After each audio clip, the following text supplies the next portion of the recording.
Okay, so this is like the first play I've ever written. It's kind of weird, but hopefully you'll like it. And I'm going to have to read it since it's like 3 pages long. And I could never memorize that amount of lines. So here goes.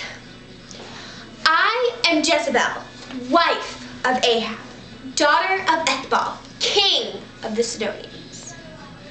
I remember my life as a princess. We always had parties and gatherings to celebrate the wonderful gifts of Baal. I'd have beautiful dresses and 2 rings to each finger, glorious necklaces that draped to the floor, and all the jewels you could imagine. The gardens were beautiful, full of splendid flowers that I never bothered to learn the names of. You see, that's the difference. There, I could say, "You there, servant, fetch me a glass of the richest red wine, and do it promptly, for if I do not receive my wine in the next few moments, I'll have your head." And they would obey me, quick as a wink. But here, the servants are lame, the food takes forever to be prepared, and as a matter of fact, one night at one of the so-called grand parties, I was getting so hungry that my stomach started making these gargling noises. I went directly to the nurse and asked what in the world could be wrong with me. And she just said in her little voice, "You're hungry, Your Highness. That is all. Your stomach grumbles when you're hungry." Well, as you might wonder, I had never heard of such a thing in my life. And of course, I had never experienced the horrendous pain of my stomach making strange noises. So I marched right up to the cook and told him of my stress. And he offered me a small crust of bread. A small crust of bread? I told Ahab of his insolence, but Ahab, of course, did nothing whatsoever about it. But these aren't the worst of what's been happening around the palace. No, not the worst at all. There's this prophet. He calls himself Elijah, a prophet of the Hebrew God. Can you imagine? He told Ahab that no rain would come to the land until he gave word. And indeed, we haven't had any rain for 3 years. 3 years. Elijah disappeared for a while, and no one knew where he went. Ahab thought him dead and actually began to worry that because Elijah was dead, we would never have rain again and we would all die of thirst. Can you imagine? Of course, you know what I told him. "You're being ridiculous," I shouted at him. Baal will surely give us rain sooner or later. But still, no rain came. I sent out my prophets and told them to beg Baal for rain, and they did so. I began to wonder if Baal was mad at us. But what for? He most assuredly couldn't be mad at me. Ahab maybe, but surely not me. So we waited, and we waited, and we waited, but still no rain. One day, Ahab heard word that Elijah was near and went out to meet him. Elijah told my husband to take my 450 prophets of Baal and my 400 prophets of Asherah to Mount Carmel. Ahab did just that. I, of course, stayed in the palace. Why would I want to go to Mount Carmel? I would arrive a mess, all dusty and unsanitary from the ride up the mountain. Certainly not. I waited, and I waited, and I waited. "Where are they?" I complained to the cook. And in response, he handed me another crust of bread.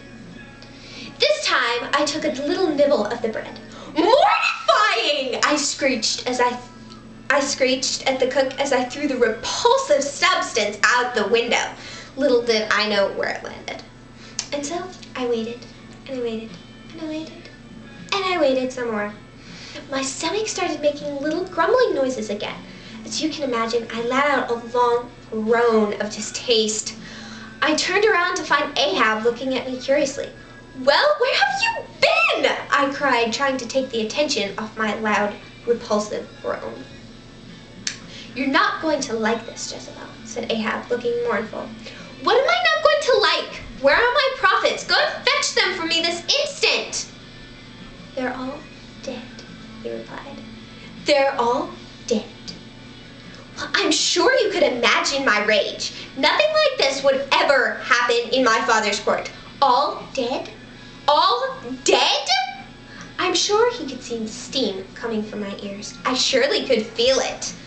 I do have a right to get mad at Ahab, don't I? Of course I do. That lunatic has no idea how to run a palace. I mean, a little of my input isn't going to hurt any. So, like I said, I was outraged. He began telling this pitiful little story about the prophets calling out to Baal and not getting any answer, and then something about Elijah calling out to Yahweh, and Yahweh supposedly answering by fire. Ahab told me that indeed fire did come from the sky and burn up the beasts, even though it had been doused with water. I told him he had drinking too much wine in the past few days. He said, "No, I haven't," and finished his fairy tale by saying that everyone saw that Yahweh was God, and they all ran after the prophets. Ha, ha, ha. Elijah said he heard the sound of heavy rain. Was Ahab excited when he said this? I certainly hope not. I told him in the most powerful voice I could muster, if Baal is going to give us the gift of rain, so be it. But I will not believe the rain comes from this Yahweh. Ahab continued to tell his story, adding every single detail he could think of, although I paid no attention. I already knew what an outrage Elijah was. I tore myself away from Ahab and went directly to my chamber. There, I composed a short message that would be sent to Elijah immediately. My message read, "So may the gods do to me, and more also, if I do not make your life and the life of one of them by this time tomorrow." But as I sat in my chamber, I began to hear the pat, pat, pat of a light rain hitting the roof. And soon the pat, pat, pat got louder and louder until I could hardly hear myself screeching to the servants to bring me more ink. I looked out the window to see Ahab holding his hands out to the rain and getting drenched in the process. What a way for a king to behave. I shouted out the window to him, "What are you doing, you fool? You're going to look ghastly when you get back into the palace. And you're going to have to walk through the court dripping with rainwater." Of course he didn't hear me. I would have gone out there myself to bring him back to his senses, but because I have no intention of splashing my gown with the smallest drop of rain, I sent my servant. My servant returned to tell me that Ahab wished to stay out and enjoy the rain. Did he say enjoy? "I'll have your head like I had the heads of all the prophets of Yahweh. Obadiah!" I bellowed for another one of my servants. Obadiah Obadiah, come here this instant, or I'll have your head as well.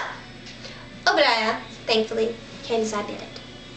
I instructed him to take my servant and have him executed. "Yes, your highness," was his reply. "Oh, and one other thing," I said. "Please be sure to deliver this message to Elijah the Tishbite without delay. Now go!" He ran like a scared rabbit would run to his hole. I smiled to myself. At least I had some little power in this nightmare of palace. My stomach started gargling again.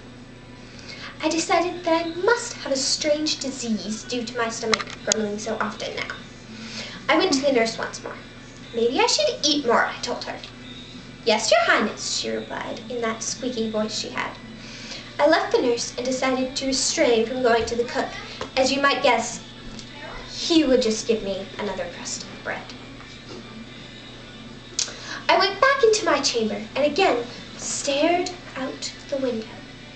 There was Ahab making a fool of himself again. I let out a large grunt that came from deep inside my lungs. I stretched out on my long bed waiting, but I guess I didn't know what I was waiting for. Something to happen. I wanted something to happen. I looked out the window once more.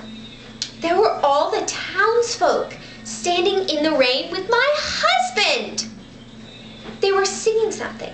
I had to strain to hear from my chamber, but once I understood what they were saying, my ears grew hot as coals. Hallelujah, hallelujah, hallelujah to Yahweh, the giver of rain and the true God. Their cries rang out throughout the whole town of Jezreel like a chorus of bells. No! I cried. No! But I cried in vain. The whole town of Jezreel had converted to the Hebrew God. I was more outraged than when the cook had given me the crust of bread. I was more outraged than when my husband spilled raspberry jam all over me at one of the grand parties. And I was more outraged than when I had heard that all my prophets were dead. I marched out